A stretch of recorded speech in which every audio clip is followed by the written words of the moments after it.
Ta-da. See, I write the stuff down. But that's because I'm like low-key a nerd. Half of the fun of doing this is not that I get to do it on camera and be seen, but also I like writing stuff down. It's not neat, but I'm gonna get my notes organized too. I'm the type of person that I'll spend time just getting my notes organized to make them look nice. But anyway, let's start. Batman animated series. Thank you. Well, first, I hope you watched the episode. Never watch this before you watch the actual art. I'm just commenting on the art. I'm just giving my thoughts and my perspective on the art. But take in the art first. Yeah, it's about that first. And then, if you so inclined to get your boy's perspective or share in some community theories, thoughts, questions, you know what I'm saying? That's all to the good. But I think I should just start every video with saying, watch the video first. Watch the show. Watch the art. I'm going to promote the art. They did it. You feel me? Although I might mess around and learn how to draw, but you know. So, Batman the Animated Series, Season 1, Episode 3. Oh, snap. Yeah. Consistency. I'm starting now. So, third episode on Leather Wings.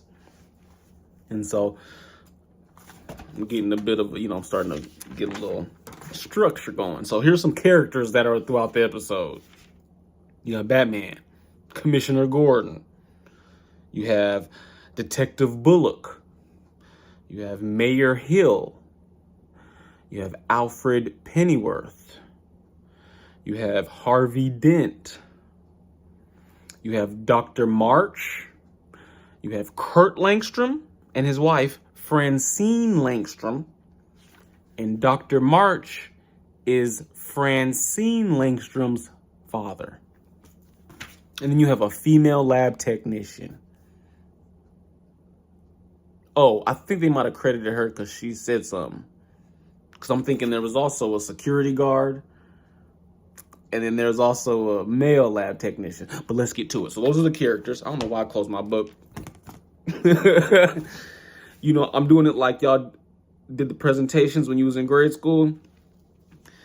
The teacher wants us to have a good general understanding of what's going on, but we're going to sit up here and read these notes. Nah. So, on Leather Wings, synopsis.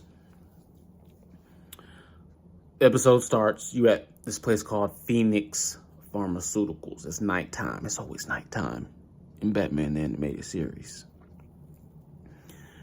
And you got a security guard, and basically he has dreams, which is dope. They didn't just make him like a one-dimensional. I mean, he is two-dimensional, but I guess they gave him some three-dimensional because he's recording himself so he can be a radio DJ, a disc jockey, a radio host for the Gotham Broadcasting Arts. Or is it Gotham Broadcasting Academy?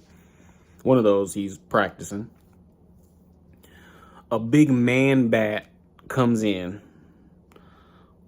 whoops his ass, and then throws him out the window. So he's injured. But as far as he can tell, a strong creature that looked to him like a bat threw him out the window. So I think maybe the newspaper asked Detective Bullock for a statement. And basically he said that it was the Batman, and that's who that dude saw. I ain't gonna put it on the security guard hating on the Batman. He might have just said, I didn't know what I saw. But Detective Bullock was taking it to that. Well, see, I can't even say he a hater because he doing his job, because Batman is breaking the law. But anyways, so it cuts to Mayor Hill's office, and this is where you find out that Harvey Bullock, that's his name too, Harvey Bullock, Harvey Dent. But anyway, Harvey Bullock gave a statement to the newspaper. Commissioner Gordon doesn't like it, but of course he doesn't, because we know what Commissioner Gordon got going. Now, also in the office is Harvey Dent. I just love saying it like that. Anyways, this is the first time he appears in the series. I think this is the first time Mayor Hill appears.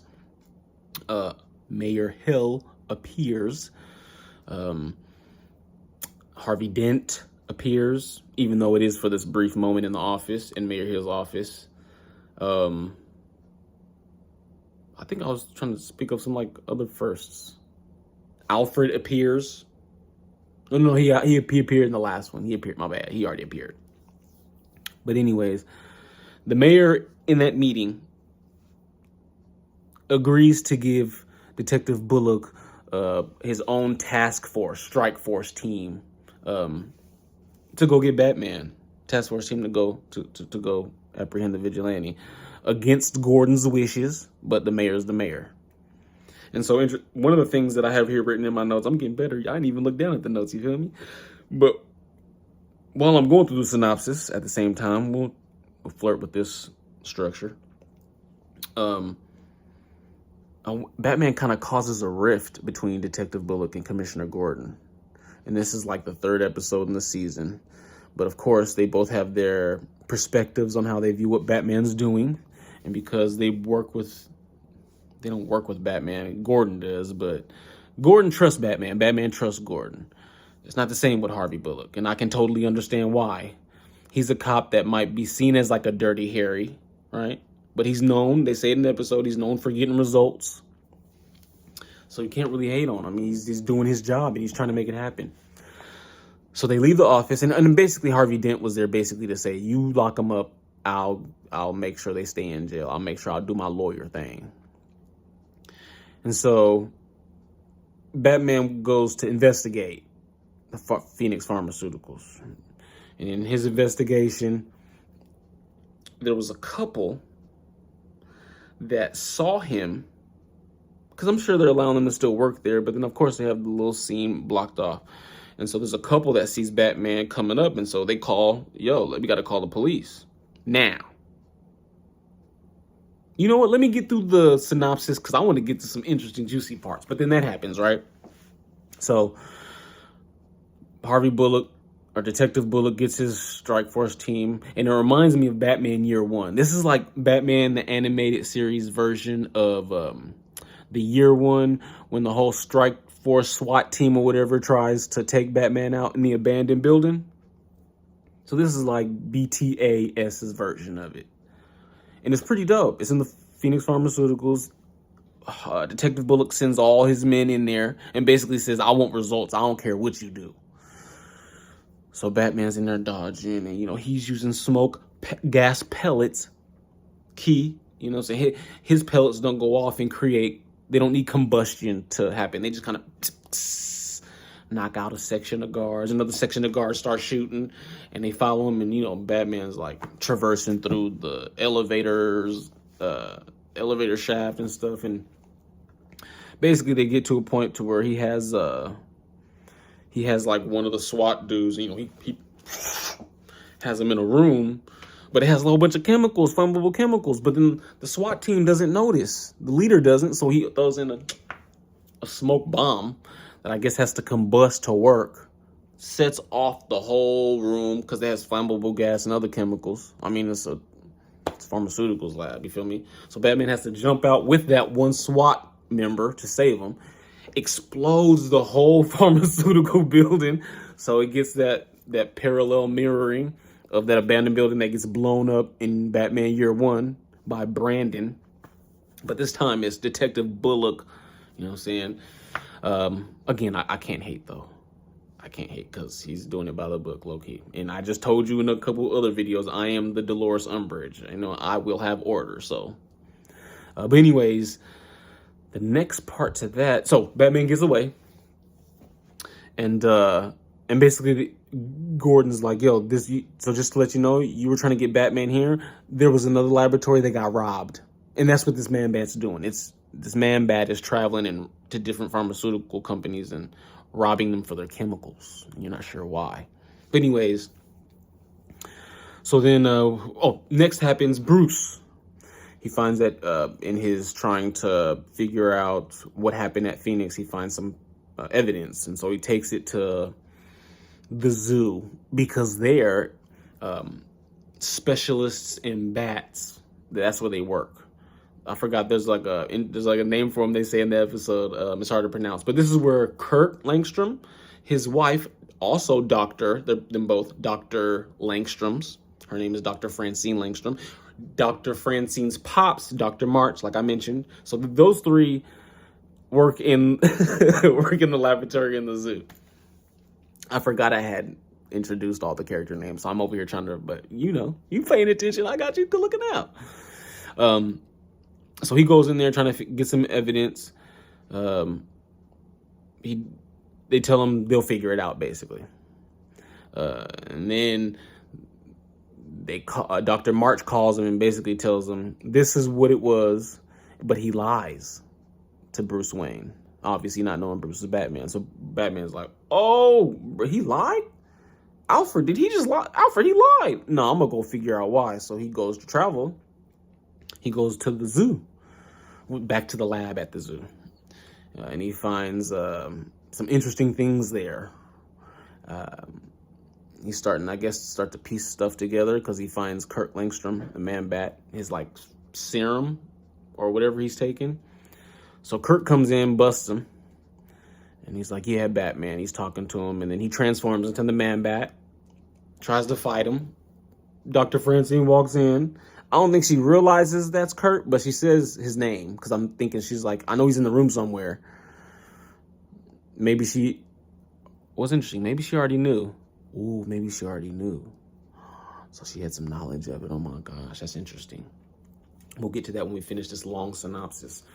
So after, oh no, not after. So Langstrom, Man-Bat's trying to fly away. So he tries to leave the zoo laboratory or whatever. Batman grapnels to his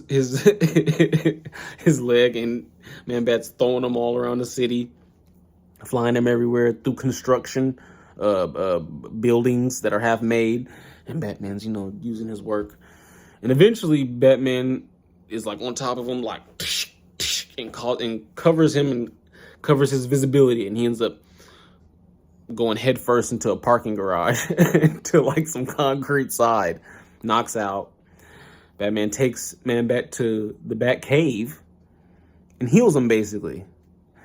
Figures out what he needs to make him back to Kurt Langstrom, human again. He takes him back to the zoo to Dr. Francine and lets her know he's safe. He's safe for now. I got all the stuff out of his system, basically. All the Man-Bat stuff. Woohoo! Synopsis. So that's the story. Dope story.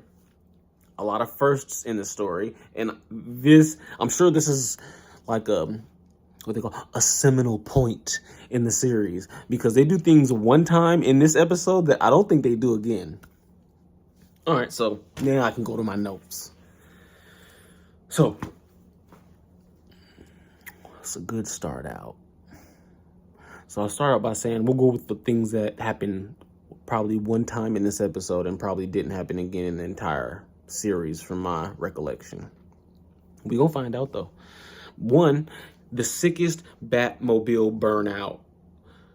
The only time in the series, in this episode, when Batman hops in the Batmobile, they make it a point. They want to show off, because I think this is the first time he's in the Batmobile in the show, right? So this is the introduction. So they show it, turn around, he jumps in, over him, you know what I'm saying? And they show the car burn out, and it's like the burnout is so gnarly, it's like electrical. So like the tires are spinning, and then you start to see like electrical things forming around the tires, and then, and I was like, yo, it wasn't just like fire burners. It was like the buildup of the tires was causing like electricity to fire around the Batmobile. I loved that. And they did it anymore, but sickest burnout. The sickest Batmobile burnout. Another one-off, of course, my opinion, I loved it. Another one-off is that Batman has blood when he's fighting, or he's trying to get Man-Bat to, well, he's trying to, like I said, he's on Man-Bat, punching Man-Bat, Langstrom Man-Bat, and knocks him into the parking garage, and busts his cranium. Batman like looks up when the cops are coming, right? And he's like all bloody, and I was like, dang, And then very quickly, like in the next shot, I think you don't see any blood. So they let him only do it for a little bit. It was dope. Really cool to see. Because, they took it there. I don't think they did it again. So sick. I'm trying to think. Any other one-offs? No. I think that might be it. Funny episode. It's a very funny episode. Bruce is potentially dating stripper, or I guess well, maybe now we would call him OnlyFans or an influencer. I only say, or what's the word for? I guess like a sexual influencer. I say that to say, Alfred makes a joke about having to, or I say it's a joke. He says, will he have to cancel plans with Bambi? And Batman, as he's running to the Batmobile, he's like, yes, Alfred. And I'm like, dang, Bruce had plans with a little cutie named Bambi. Now maybe that's her first name, but he didn't say Selena Kyle. He didn't say the whole woman's name.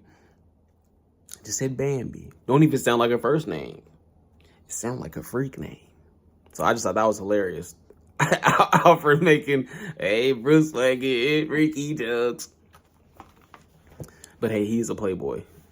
And they made it known in that first episode. He gets the women's.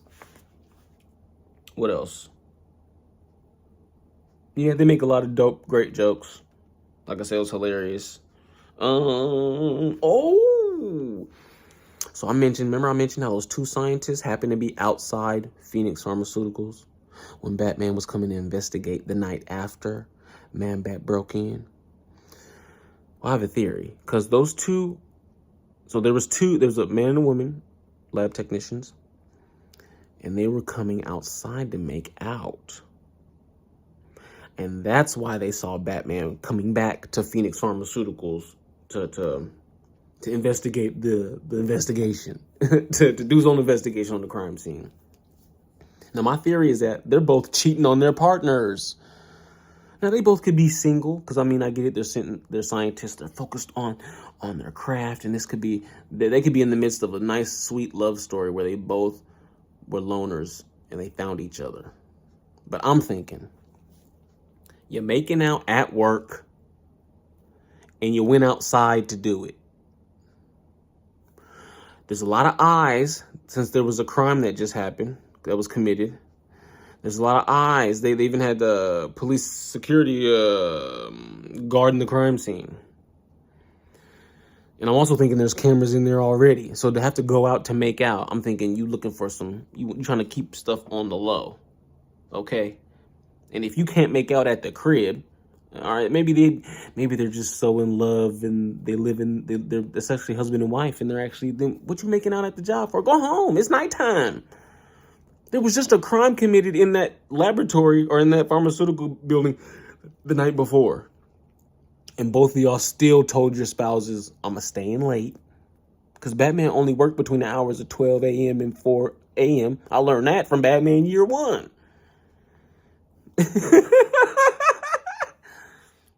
I just heard the Too Nerdy alarm go off. But I'm cool. That's my theme song. Too Nerdy. But yeah, so that's my theory, is that they were playing on each other. Because I'm like, they were playing on their spouses. Because you have to make out at your job where there's no cameras.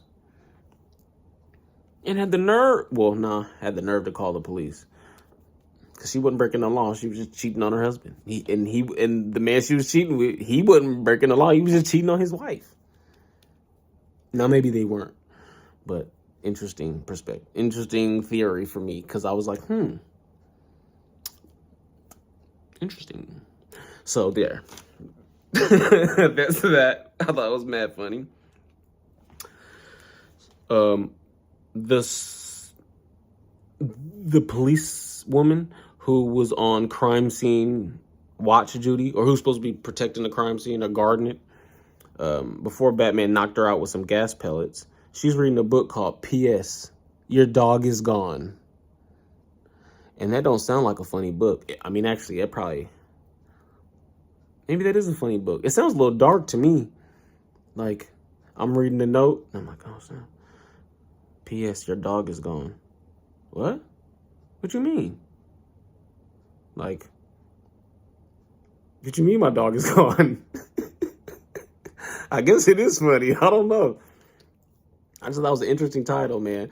She's reading P.S. Your dog is gone.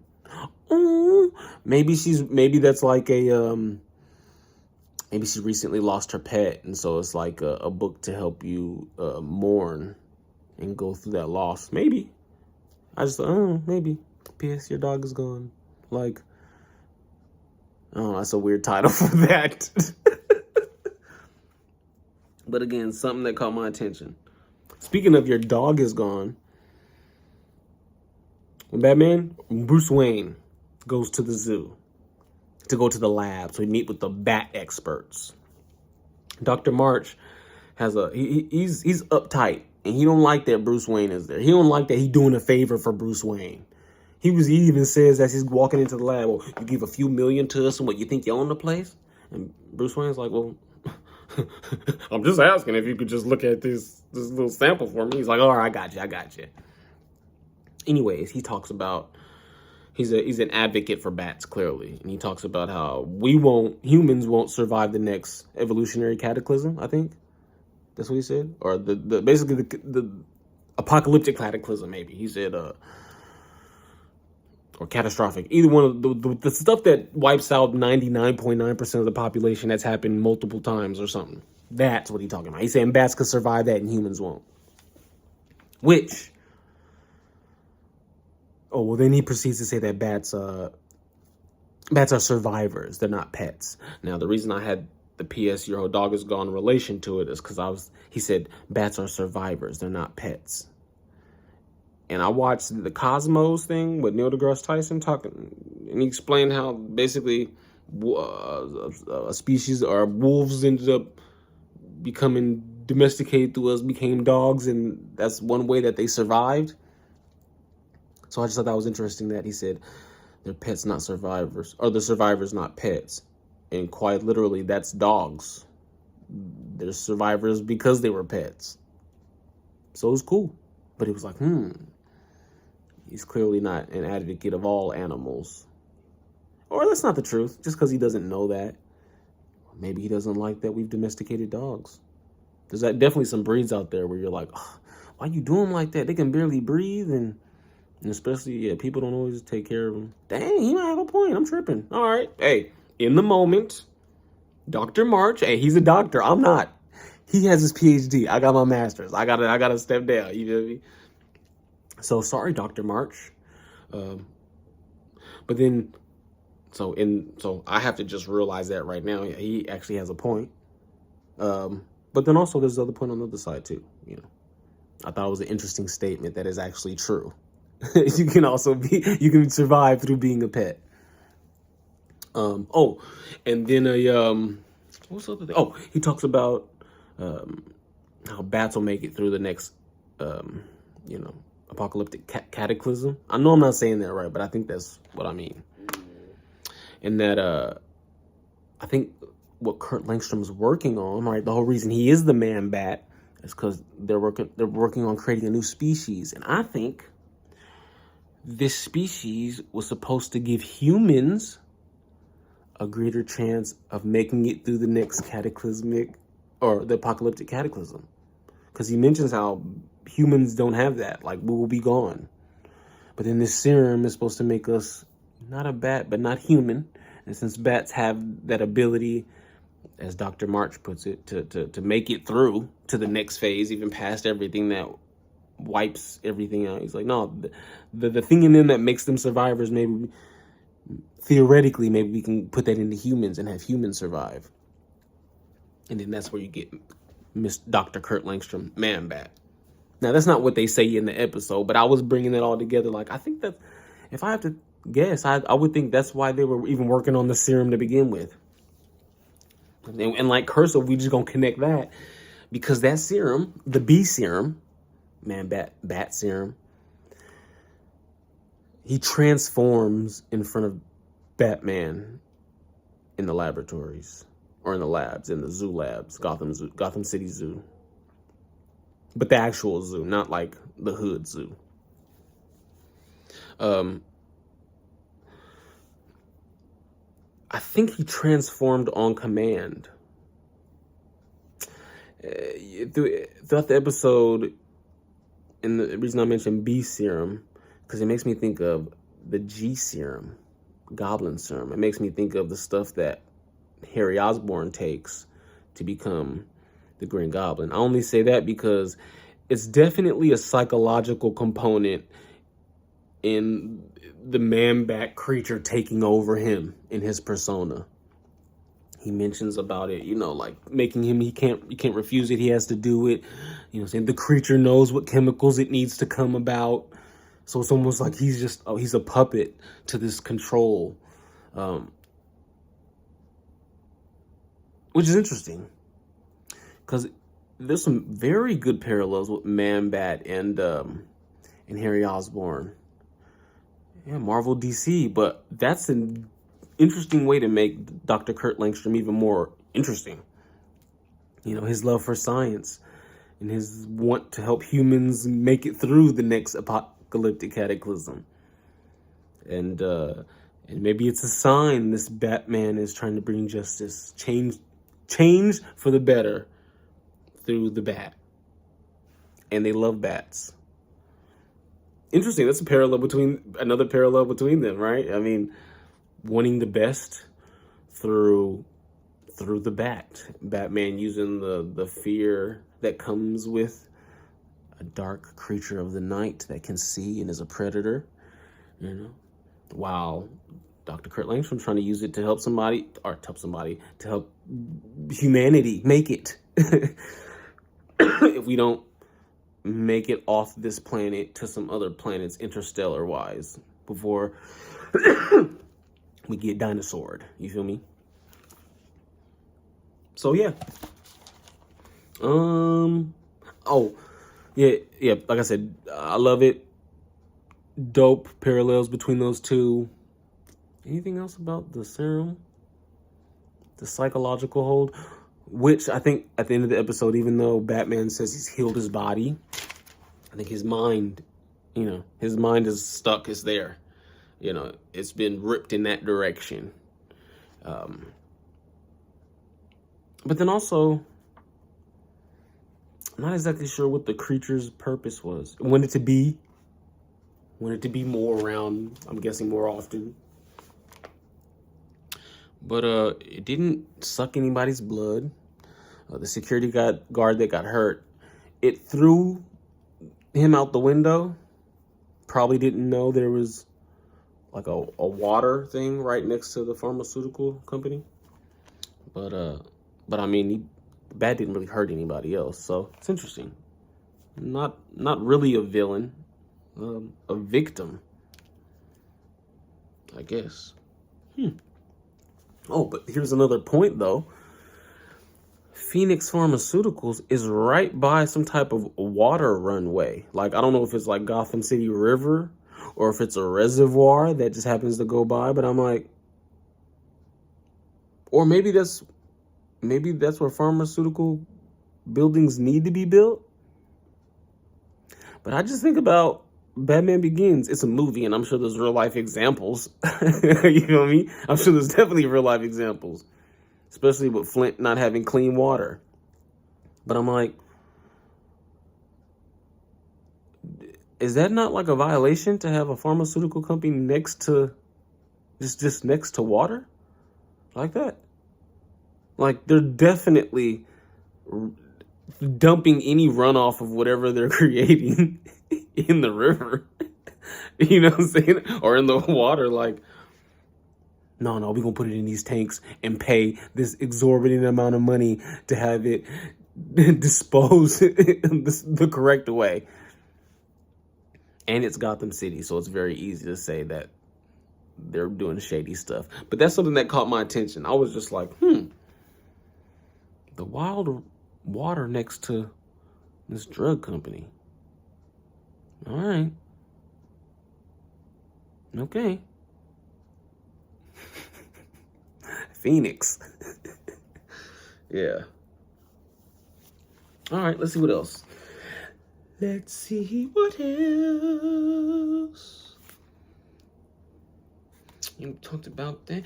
We talked about that. We talked about that. Oh, this a nice detail.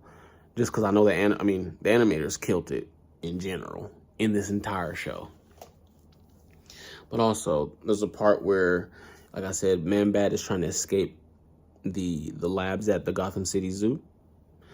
And so he flies out the window, and like I said, Batman grappled him and was hanging on. So Man-Bat breaks through the window, and it obviously, you see the glass break, and obviously it has like the whatever's left after you break through glass. I guess it's a hole, but it's just like a misshapen, sharp looking hole, basically, I guess.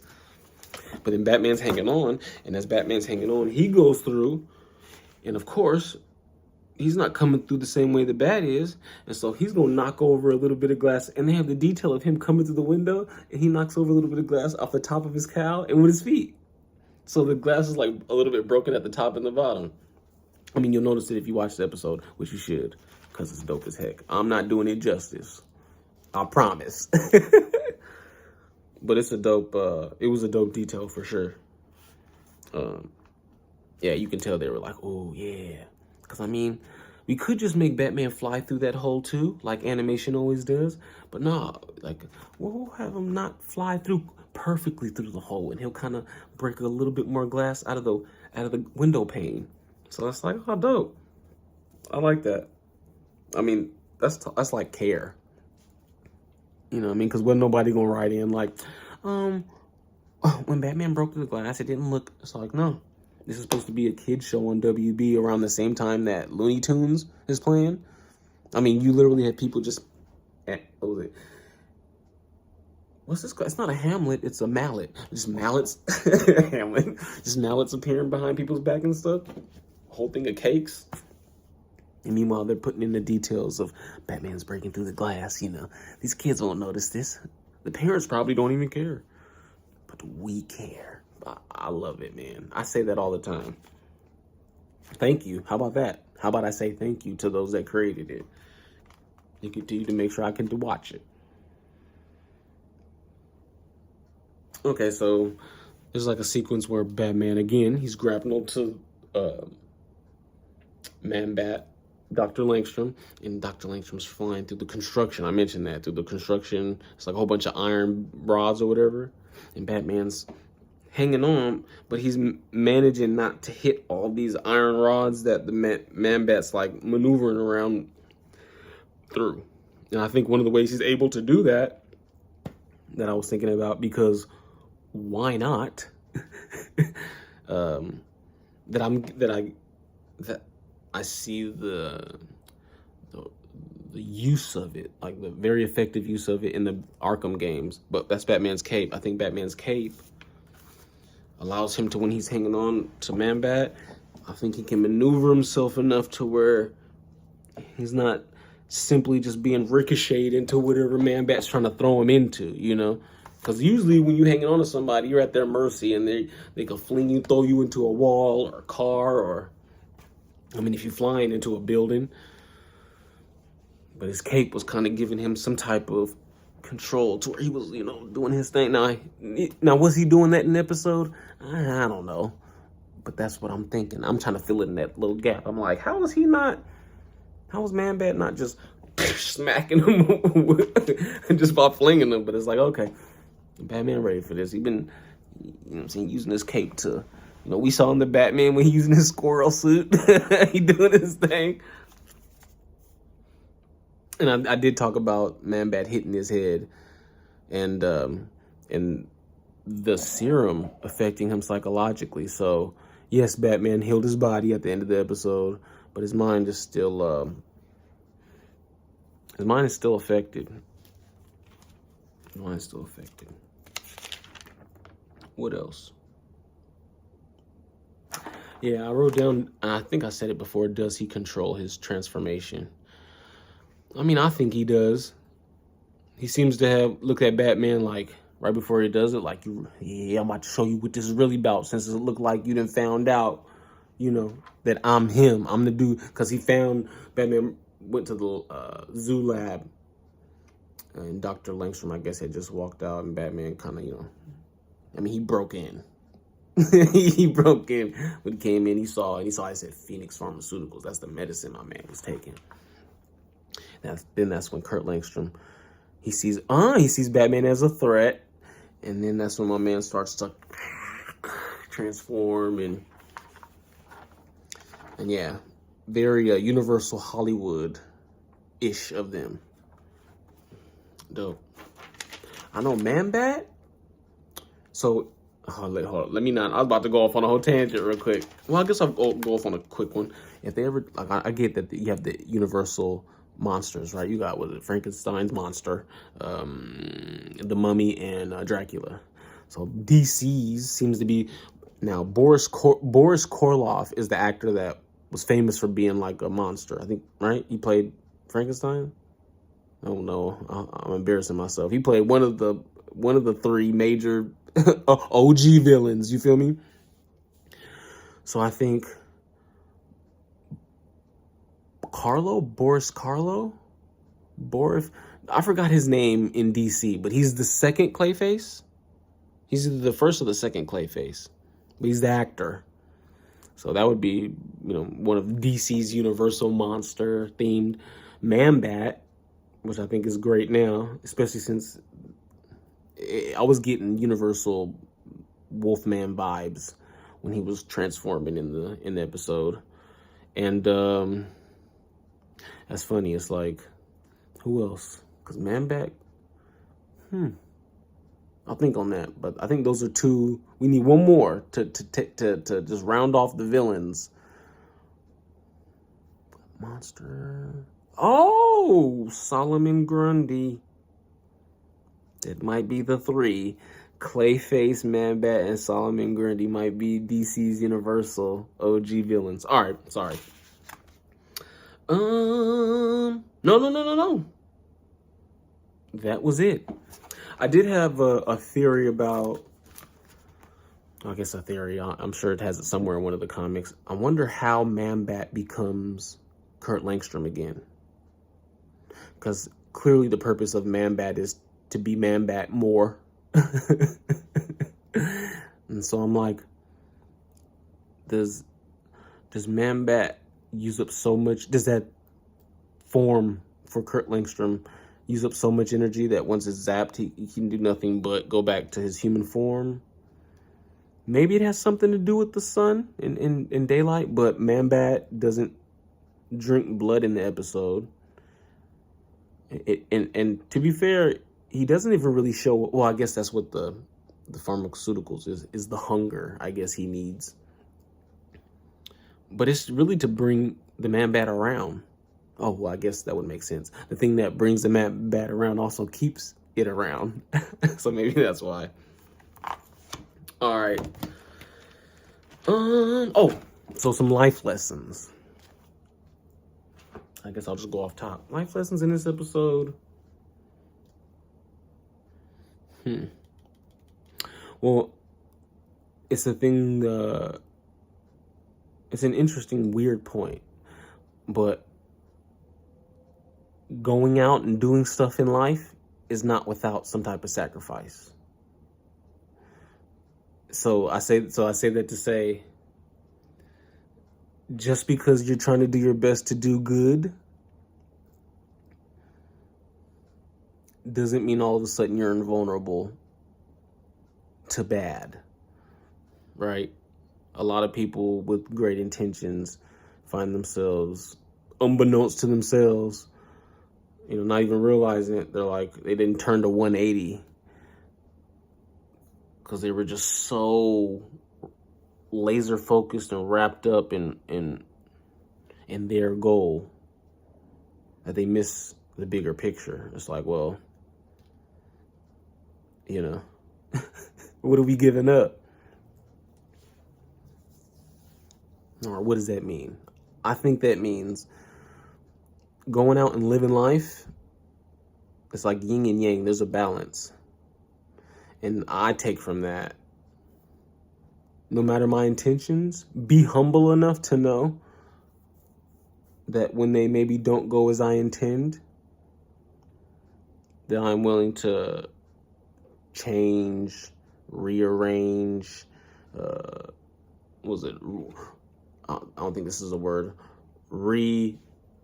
congregate. You know what I'm saying? Go back to the table to brainstorm solutions.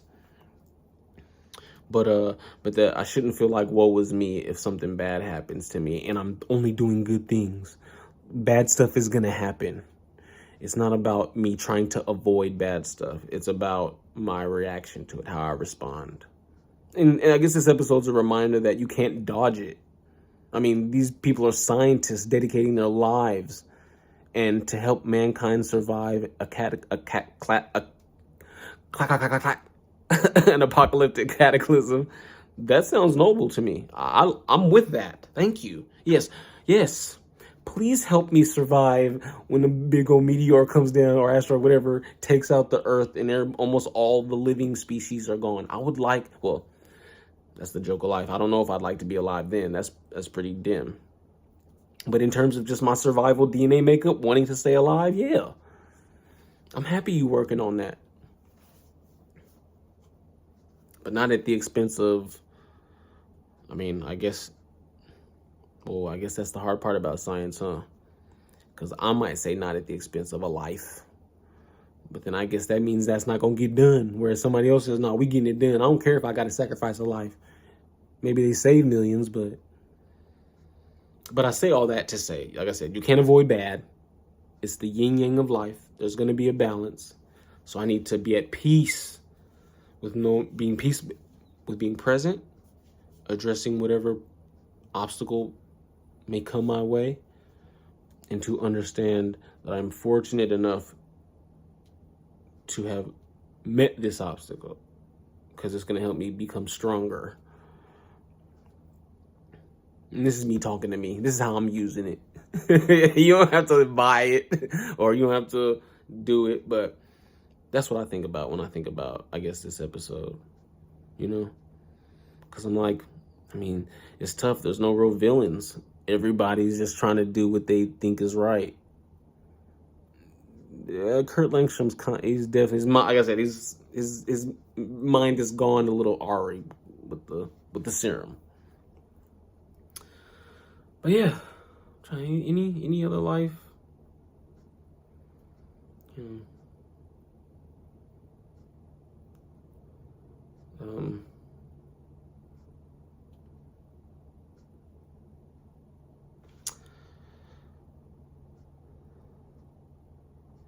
Yeah, no. Thought I was gonna hit you with some deep stuff. Nah, I can't hit you with the deep stuff every time.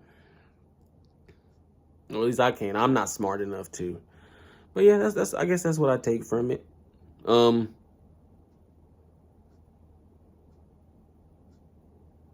I guess again with Batman, just keep going. Keep going. You know. It's with all of them. Commissioner Gordon, Detective Bullock. You keep going. The enemy's gonna be there tomorrow. So you get your rest, wake up, and be ready to take them on. That's a great lesson for me to learn. So yeah. So that's season 1, episode 3 on Leather Wings. And I've been your explorer through this material.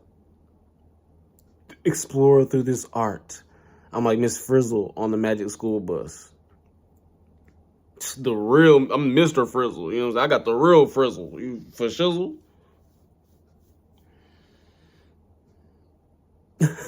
All right, yes. See you next time. Episode 4. I think episode 4 is Heart of Ice with Mr. Freeze, Victor Freeze, Batman.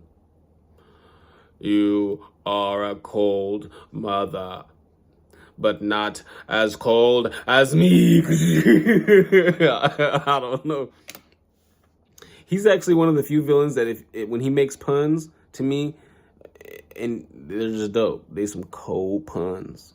Literally, metaphorically, all the literary grammatical terms that go with it. Heart of Ice, Part 4, coming soon. Than later. Peace.